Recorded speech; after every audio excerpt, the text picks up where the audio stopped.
एहना सुंदर बर कहाँ तेरे शुभ घर। कहूँ निज पिताजी के नाम धनुष धरिया। कहूँ निज पिताजी के नाम धनुष धरिया। पश्चिमहि देश एक अयोध्या नगरिया से अयोध्या नगरिया से राजा दशरथ महिपाल हे मलिनिया। राजा दशरथ महिपाल हे मलिनिया।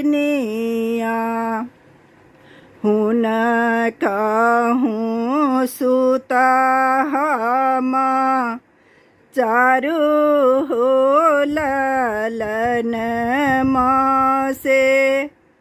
राम लक्ष्मण मेरो नाम हे मलिनिया। से राम लक्ष्मण मेरो नाम हे मलिनिया। एते दूर देश बाके बाके हो ललन माँ। बाके हो ललन माँ। किमी आयो मिथिला के धाम धनुष धरिया। किमी आयो मिथिला के धाम धनुष धरिया। विश्वामित्र मुनि ज्ञानी पिताजी से मंगियानी। धनुष देखन हम आइगे मलिनिया।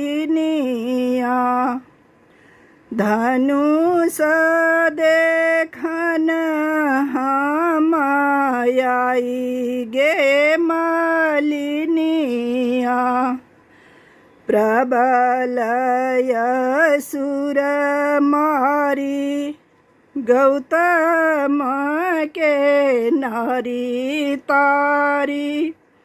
धनुष तोरण हम आइगे मलिनिया। धनुष तोरण हम आइगे मलिनिया। फूल बालो रहते मातर तोहरो के पीरा लागे। किए तोरा फूल बाके काम गे मलिनिया। किए तोरा फूल बाके काम गे मलिनिया। हमरहूँ मुनि बाबा बर रे तपस्वी। बर रे तपस्वी निज धारु प्रभु जी के ध्यान धनुष धरिया। निज धारु प्रभु जी के ध्यान धनुष धरिया अक्षत चंदन धूप वो नैवेदलये नित धरु प्रभु जी के ध्यान गे मलिनिया नित धरु प्रभु जी के ध्यान गे मलिनिया।